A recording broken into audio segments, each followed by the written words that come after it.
नमस्कार।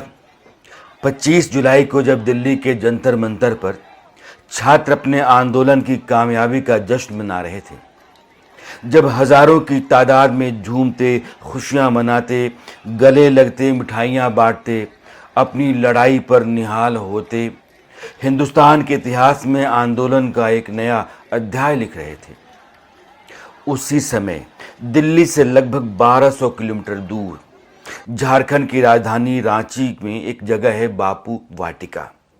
उस बापू वाटिका में कुछ छात्रों का छोटा मोटा प्रदर्शन शुरू हो रहा था। इसका कारण नीट आंदोलन की सफलता था। पिछले हफ्ते भर में यह आंदोलन देश की सुर्खियों में आ चुका है। प्रदर्शनकारियों की तादाद हजारों हजार में जा चुकी है और अब बापू वाटिका की जगह जयपाल सिंह मुंडा स्टेडियम के बाहर प्रदर्शनकारियों या छात्रों का सैलाब उमड़ा हुआ है। यह तस्वीर आपके सामने है जो इस बात की गवाही है जो मैं कह रहा हूं।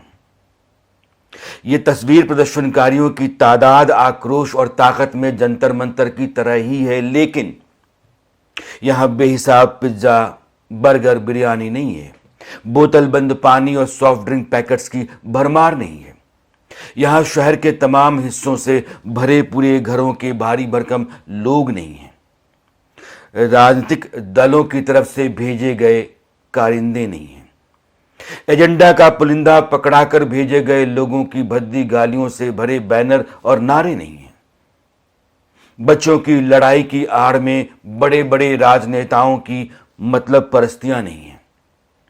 नीट पर्चा लीक के खिलाफ लामबंद बच्चों की मांग पर विचार संवाद करती केंद्र सरकार की तरह आज की तारीख में झारखंड की सरकार नहीं है, इसलिए विरोध है।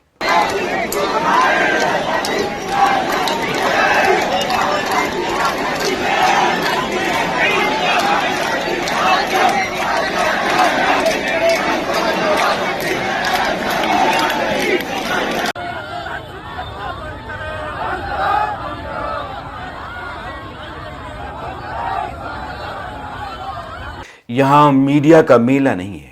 पत्रकारों को चुन चुनकर घेरने पीटने का खेला नहीं है।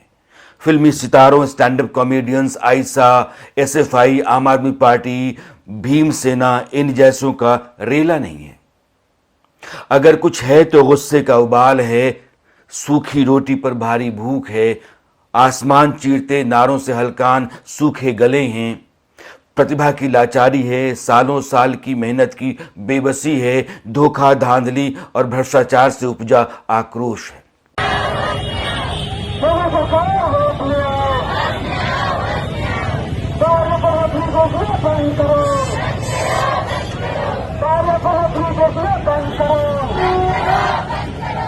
झारखंड में सरकारी नौकरियों की तैयारी करने वाले हजारों छात्राओं में गुस्सा फूटा हुआ है।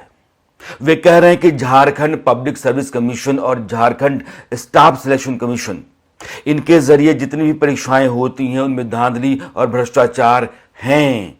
इन दोनों की परीक्षाएं भेंट चढ़ी हुई हैं। पर्चा लीक होता है जैसा इस बार हुआ है। मेहनत और प्रतिभा की बलि चढ़ रही है और पैसे के बूते पदों पर कब्जा हो रहा है। इसलिए सिर्फ 11 लोगों की गिरफ्तारी से या फिर झारखंड पब्लिक सर्विस कमीशन के चेयरमैन एल खियांगते के इस्तीफे से या दोषियों के खिलाफ सख्त कार्रवाई की जाएगी, इस तरह के हेमंत सोरेन जो मुख्यमंत्री हैं उनके आश्वासन से काम नहीं चलेगा।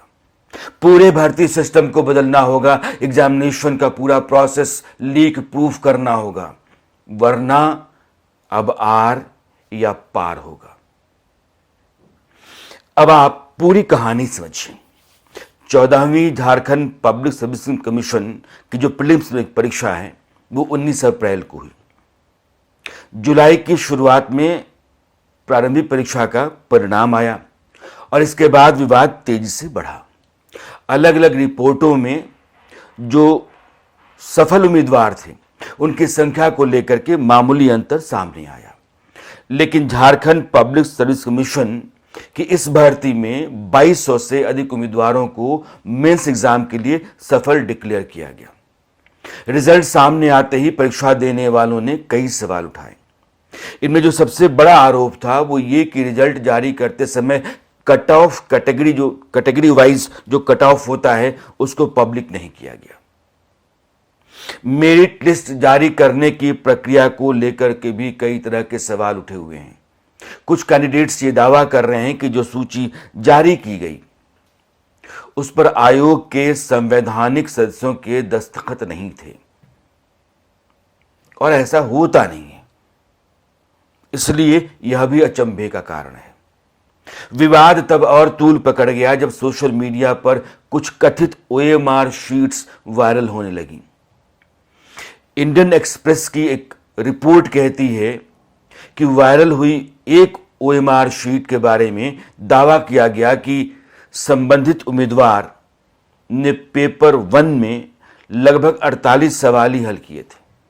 इसके बावजूद उसका रोल नंबर जो सफल कैंडिडेट्स हैं उनमें था और कुछ लोग ऐसे हैं जिन्होंने 300 में से 299 स्कोर किया और उनका नाम लिस्ट में नहीं है। एसएससी पीजीटी का मैंने 299 नंबर लाए 300 में, फिर भी मेरा सिलेक्शन नहीं हुआ। कितना नंबर? 299। कितने में से? 300 में 300। 299.175। वैसे जो ओएमआर शीट वायरल हुई उसकी प्रामाणिकता या उनकी प्रामाणिकता की पुष्टि नहीं हो सकी। बावजूद इसके रिजल्ट और ओएमआर मूल्यांकन की निष्पक्षता पर सवाल खड़े किए गए और मामले की स्वतंत्र जांच की मांग तेज हो गई। विवाद जब बहुत बढ़ गया तो झारखंड की हेमंत सोरेन सरकार ने सीआईडी जांच का आदेश दिया और जांच सौंप दी। जांच के दौरान सीआईडी और रांची पुलिस की टीम ने कमीशन के मुख्यालय के साथ साथ परीक्षा की प्रक्रिया से जुड़ी हुई जो एजेंसी है टीडीपीएल उसके ठिकानों पर छापेमारियां की कार्रवाई की। जांच एजेंसी ने computer, laptop, hard disk, server, mobile phone, pen drive और बाकी जितने भी डिजिटल दूसरे डॉक्यूमेंट्स थे उनको जब्त किया। इन गैजेट्स, इलेक्ट्रॉनिक डिवाइसेस और रिकॉर्ड की जो फोरेंसिक जांच है वो चल रही है। जांच का फोकस इस बात पर है कि क्या ओएमआर शीट परीक्षा परिणाम या डिजिटल डेटा में किसी तरह की छेड़छाड़ की गई और अगर हां तो फिर वो कौन से लोग थे जिन्होंने छेड़छाड़ की। अब जरा आप टीडीपीएल को समझिए। यह सबसे बड़ी बीमारी है इसकी। झारखंड पब्लिक सर्विस कमीशन की परीक्षा एक निजी agency TSR data processing private limited, जिसको इन शॉर्ट आप टीडीपीएल कहते हैं, वह करवाती है। इंडियन एक्सप्रेस की इस रिपोर्ट का हवाला मैंने ऊपर दिया। वही रिपोर्ट कहती है कि इस एजेंसी यानी कि टीडीपीएल को झारखंड स्टाफ सिलेक्शन कमीशन उसने मई 2025 में पिछले साल एक मामले में ब्लैकलिस्ट किया था। बावजूद इसके पब्लिक सर्विस कमीशन की परीक्षा का जिम्मा इसी एजेंसी को दे दिया गया। गजब है भाई। क्यों टीडीपीएल को सुरखाब के पर लगे हुए? यह सारे ख्वाब इम्तिहान करवाने वाले बड़े बड़े अधिकारियों के ये पूरा करता है। सीआईडी इस बात की भी जांच कर रहा है कि एजेंसी को जिम्मेदारी देने और परीक्षा प्रक्रिया के दौरान क्या क्या किया गया। लेकिन सवाल यह है, क्या सीआईडी सही मायनों में सही तरीके से जांच करके दोषियों को सामने लेकर के आ जाएगा? फिलहाल जांच में एक नाम जो बहुत प्रमुखता से आ रहा है वो है अभय तिवारी का। अभय तिवारी गोड्डा जिले का ब्लॉक सप्लाई ऑफिसर है और वह टीडीपीएल से कनेक्टेड टीडीपीएल का भी काम करता है। आखिर क्यों और यह करता क्या था? उसके घर में कुछ लोग सरकारी नौकरी में हैं। क्या उनकी नौकरी इसी धांधली के बूते मिली है या उन्होंने अपनी योग्यता के आधार पर हासिल की है? जांच तो इस बात की भी अब होनी चाहिए। अभय तिवारी उम्मीदवारों के सिलेक्शन के लिए कथित तौर पर पैसे की मांग करने वाले किसी नेटवर्क का हिस्सा तो नहीं था। जांच इस बात की भी हो रही है। सीआईडी की जांच के दौरान झारखंड पब्लिक सर्विस कमीशन के अधिकारियों, कर्मचारियों और टीडीपीएल से जुड़े कई लोगों की गिरफ्तारियां हुई हैं। गिरफ्तार लोगों में कमीशन की जो डिप्टी एग्जामिनेशन कंट्रोलर हैं श्वेता गुप्ता और TDPL से जुड़े कई लोग वो हैं। कमीशन के जो अध्यक्ष और झारखंड के जो फॉर्मर चीफ सेक्रेटरी हैं एल खियांगते, उनसे भी CID पूछताछ कर रही है। कल तो उसने एक ही बार में 8 घंटे तक उनसे पूछताछ की और खियांगते ने जब पूरा बवाल बढ़ गया तो 22 जुलाई को इस्तीफा दे दिया था। मगर साहब, आपने इस्तीफा दे दिया है तो क्या इसी के जरिए आप बेकसूर साबित हो जाएंगे या आपका कोई लेना देना नहीं है, यह बात मान ली जाएगी? सबसे अधिक संदेह और सवाल के घेरे में तो कमीशन का चेयरमैन ही होता है अगर धांधली हो रही है तो, और खियांगते हैं अध्यक्ष होने के कारण। इसीलिए आंदोलनकारी छात्र कह रहे हैं कि सिर्फ इस्तीफा से काम नहीं चलेगा, काफी नहीं है, पूरे भर्ती सिस्टम की जवाबदेही तय करनी पड़ेगी। मामला सिर्फ एक परीक्षा का नहीं है, बल्कि राज्य की पूरी भर्ती व्यवस्था जो है उसमें छात्रों का भरोसा हो, इस लायक उसको बनाना जरूरी है। आंदोलनकारी छात्रों ने सरकार के सामने अपनी 10 मांगों की लिस्ट रखी है। उसमें पहली मांग यह है कि 14वीं जो JPSC थी उसको रद्द करें, आप दोबारा परीक्षा करवाएं, पूरे मामले की CBI और ED से जांच करवाएं, विवादित भर्ती परीक्षाएं जितनी भी रही हैं उनकी समीक्षा करवाएं, JPSC और JSSC में एडमिनिस्ट्रेटिव रिफॉर्म्स और भर्ती प्रक्रियाओं को ज्यादा पारदर्शी बनाएं। वे यह भी कह रहे हैं कि परीक्षा परिणाम यानी कि रिजल्ट जब जारी करें तो category wise cut off list public करें और हर कैंडिडेट को 7 दिनों के भीतर स्कोर कार्ड दिया जाए। अलबत्ता वो ये भी कह रहे हैं कि मेंस एग्जाम की जो आंसर शीट है उसकी डिजिटल कॉपी उम्मीदवारों के OTR ID पर उपलब्ध करवाई जाए। इन तमाम मांगों के साथ रांची में रोष है। मांगों को मनवाए बिना आंदोलनकारी लौटने को तैयार नहीं हैं। पानी सर से ऊपर उठ गया है, बहुत हो गया है, बहुत सह लिया गया है, अब वे और सहने को तैयार नहीं हैं। इसलिए कह रहे हैं कि अब आर या पार। यहां तक कि CM हेमंत सोरेन से नैतिक आधार पर इस्तीफे की मांग भी यह छात्र आंदोलनकारी कर रहे हैं।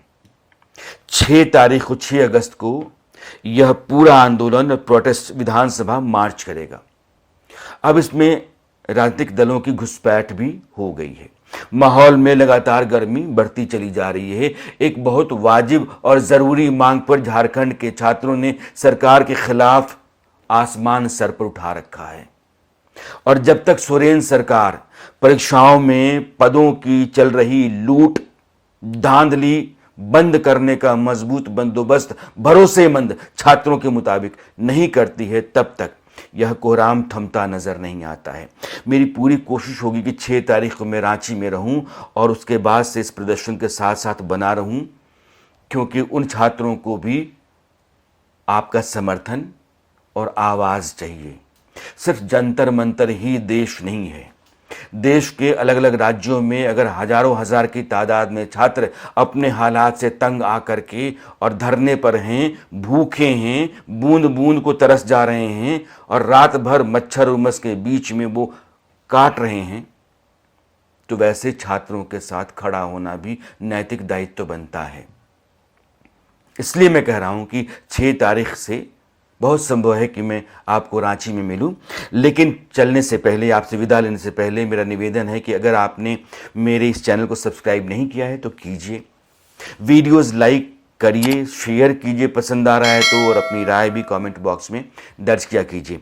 तो झारखंड के जितने भी छात्र हैं उनसे मेरा निवेदन है कि आपकी लड़ाई, आपकी मांग, आपकी तकलीफ, आपका आक्रोश, आपके अंदर की हताशा, निराशा, इन सब के कारण वाजिब हैं और वहां की भ्रष्ट, लाचार, कमजोर और लुटेरों की जो फौज है, कमीशन जो पब्लिक सर्विस कमीशन है और स्टाफ सिलेक्शन कमीशन, इन दोनों के भीतर उसने आपकी जिंदगी मुहाल कर रखी है। इसलिए लड़ाई सिर्फ आपकी नहीं है, लड़ाई पूरे देश की है। हम भी आपके साथ हैं। नमस्कार।